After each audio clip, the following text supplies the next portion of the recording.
मेरे बच्चे आज का जो काम है हमारा शुरू हो रहा है 7.4 इस क्वेश्चन नंबर 3 पॉइंट्स की बनो एक ए x1 y1 z1 b x2 y2 z2 और दो पॉइंट्स को यूज करके वेक्टर कैसे बनाते हैं x2 मनफी x1 इंटू आई जमा y2 मनफी y1 इंटू जे जमा z2 मनफी z1 इंटू के।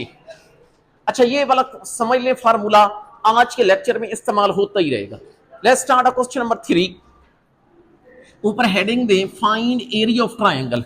आप जिसके अंदर लिखेंगे पहला पॉइंट है पी मेरे बच्चे जिसके कोऑर्डिनेट है 0 0 0।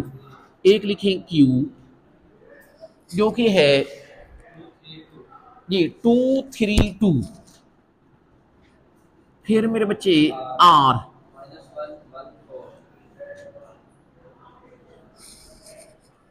जरा गौर से बात सुनिएगा। आप लोगों ने पहले मेरे बच्चे यूं करना है कि पहले दो वेक्टर बनाने। अच्छा और इसके अंदर एक और बात का भी ख्याल किया जाता है कि जो दो वेक्टर बनाए जाते हैं ना एक पॉइंट को दोनों में फिक्स रखा जाता है। मतलब अगर आप लोगों ने एक पी क्यू बनाना है तो दूसरा पी आर। एक पॉइंट को दोनों वेक्टर्स के अंदर फिक्स रखना है, ये जरूरी है, ये जरूरी है। शुरू करें। आप लिखेंगे इस सॉल्यूशन मेहरबानी करके पहले पी क्यू बनाई। फार्मूला मैं आपको ऊपर बता चुका हूं कि दो पॉइंट्स को यूज करके वेक्टर कैसे बनाते होते हैं। अगर कहते हैं तो फिर मैं लिख भी देता हूं x2 मनफी x1 इंटू आई प्लस y2 मनफी y1 इंटू जे प्लस फिर मेरे बच्चे आता है z2 मनफी z1 इंटू के। कोई बात नहीं, इधर पुट करें तो ये अगर आप समझ लेंगे x1 y1 z1, इसको समझ लोगे x2 y2 और z2 तो बता दें 2 मनफी 0 इंटू आई प्लस 3 मनफी 0 इंटू जे प्लस 2 मनफी 0 इंटू के। अच्छा इसको लिखा जा सकता है 2i plus 3j plus only 2k। अच्छा मेरे बच्चे मैंने ये पी क्यू बनाया है। अच्छा अब दूसरा ऐसे करें कि इसी पी के साथ ही वेक्टर बनाना है, मैं दूसरा वेक्टर पी आर बना रहा हूं। अच्छा तो आप लोगों को मेरे बच्चे पी आर बनाने का तरीका पता है कि पी के coordinate x1 y1 z1 are के x2 y2 z2 और वो यूं बनेगा -1 -0 इंटू आई प्लस 1 -0 इंटू जे प्लस 4 -0 इंटू के।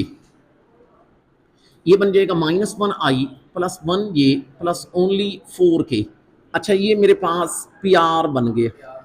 अच्छा याद रखना मेरे बच्चे एक पी क्यू एक पी आर।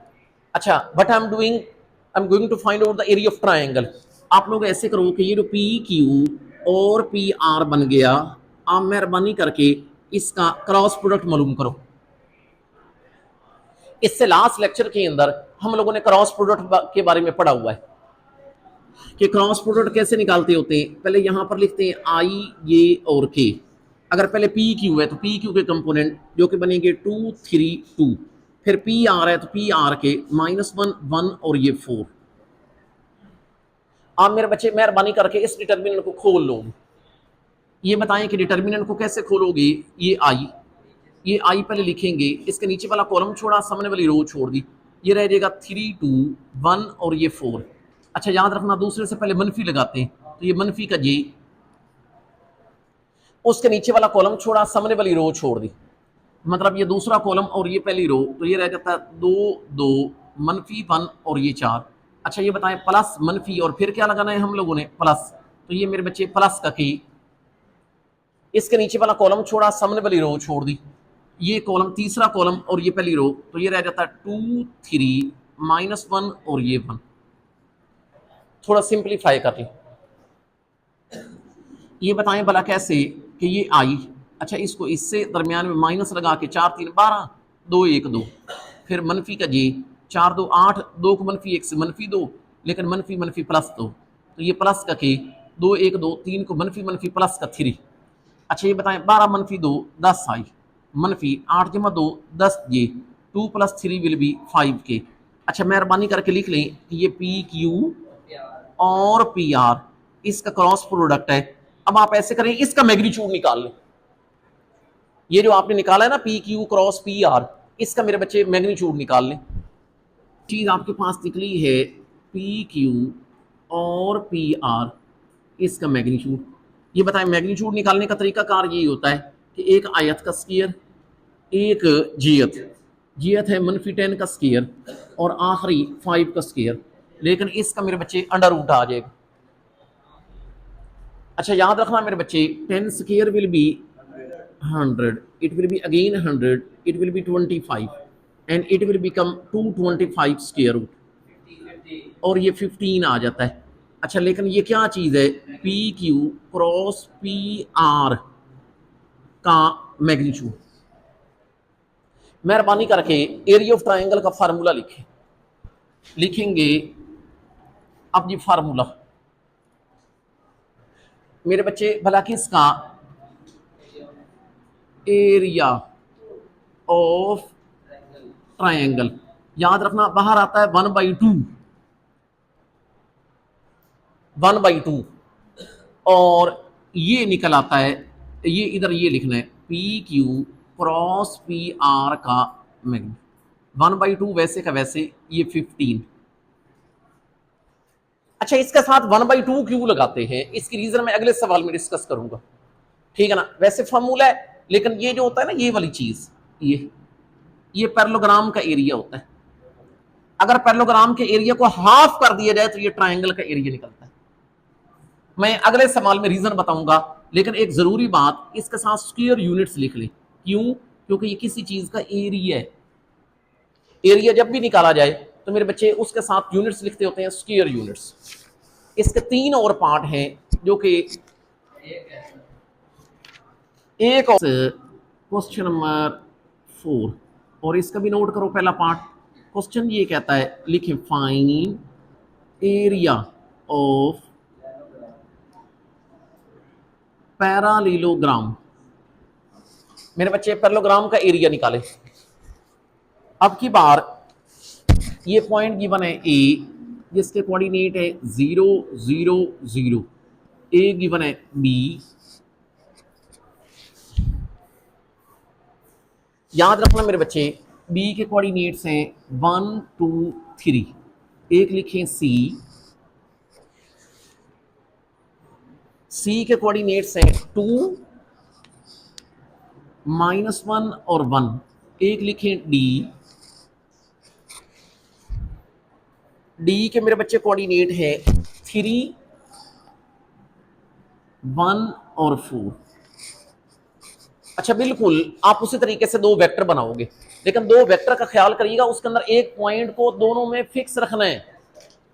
एक ए बी निकालें, एक ए सी निकालें। शुरू करो, 2 वेक्टर ही हमें चाहिए। लिखेंगे ये सॉल्यूशन, कोई बात नहीं, हम पहले ए बी वेक्टर बनाते हैं। अच्छा अभी पिछले सवाल के अंदर डिस्कस हुआ है, 2 पॉइंट्स को यूज करके अगर वेक्टर बनाएं तो फार्मूला तो आपको पता ही है, x2 - x1 इंटू आई। इसका मतलब है ये मेरे बच्चे बन जाएगा 1 - 0 इंटू आई प्लस 2 - 0 इंटू ये प्लस 3 - 0 इंटू के। अच्छा अगर आप यूं करें तो ये 1i प्लस 2 ये प्लस ओनली 3k, लेकिन ये कौन है, ये ए बी। मेहरबानी करके अब ए सी बनाए। शायद आप लोगों को ए सी बनाने का फार्मूला आता, फिर x2 - x1, इसका मतलब है ये बन जाएगा 2 - 0 इंटू आई प्लस -1 - 0 इंटू ये प्लस 1 - 0 इंटू के। अच्छा इसका मतलब है ये बन जाएगा 2i - 1 ये प्लस ओनली 1k, लेकिन ये लिख लें कि ये कौन है, ए सी। एक मेरे बच्चे हमारे पास ए बी, एक ए सी। मेहरबानी करके आप लोग ऐसे करें कि इस ए बी और ए सी का क्रॉस प्रोडक्ट निकालें, शायद जिसका आपको तरीका आता है, ए बी क्रॉस ए सी। आप ये डिटर्मिनेंट बना लें, और याद होगा मेरे बच्चे डिटर्मिनेंट के अंदर पहले क्या लिखते होते हैं, आई जे और के। अगर पहले ए बी है तो ए बी के कंपोनेंट जो कि हैं 1 2 3, अगर ए सी है तो फिर ए सी के 2 -1 और ये 1। मेरे बच्चे हम इस डिटर्मिनेंट को खोल लेंगे, भला कैसे। शुरू में किसको लिखते होते हैं, आई, उसके नीचे वाला कॉलम छोड़ा, सामने वाली रो छोड़ दी, पहला कॉलम और ये पहली रो इधर आ जाता है आपके पास 2 3 -1 और ये 1। दूसरे से पहले मनफी लगाते हैं, तो ये मनफी का जे,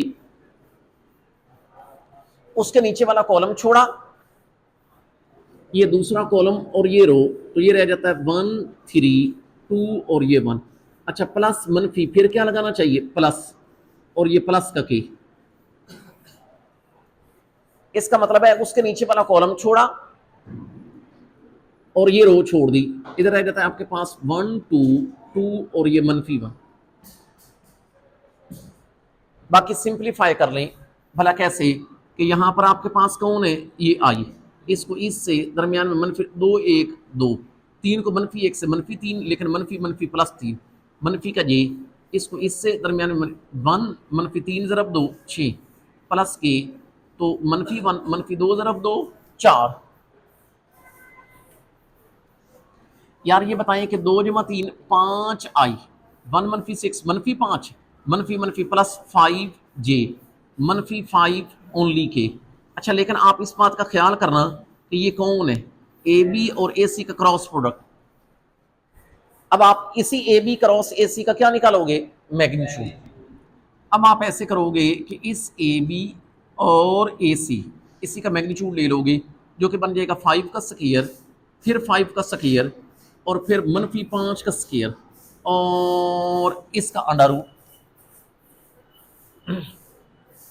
तो ये मुझे बताएं, 5 का स्क्वायर 25, इधर भी 25 और इधर भी 25, तो ये मुझे लगता है कि ये बन जाता है 75।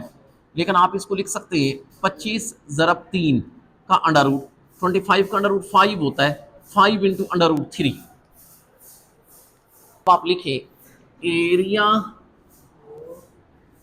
एरिया ऑफ एरी पैरालीलोग्राम,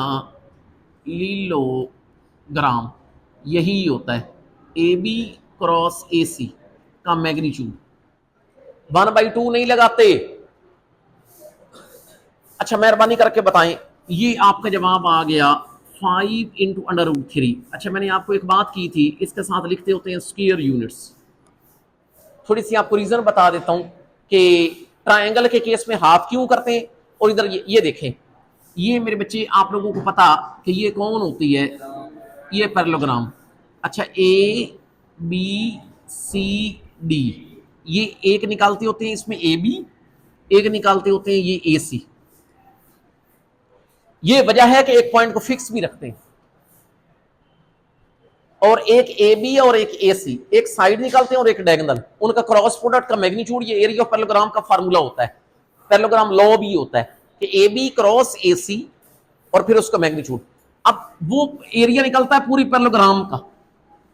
अब ये बताएं कि एक पैरेललोग्राम के अंदर कितनी ट्रायंगल बन रही हैं, 2। अगर पूरे पैरेललोग्राम के एरिया को हाफ कर दिया जाए तो वो सिर्फ ट्रायंगल का एरिया निकलता है।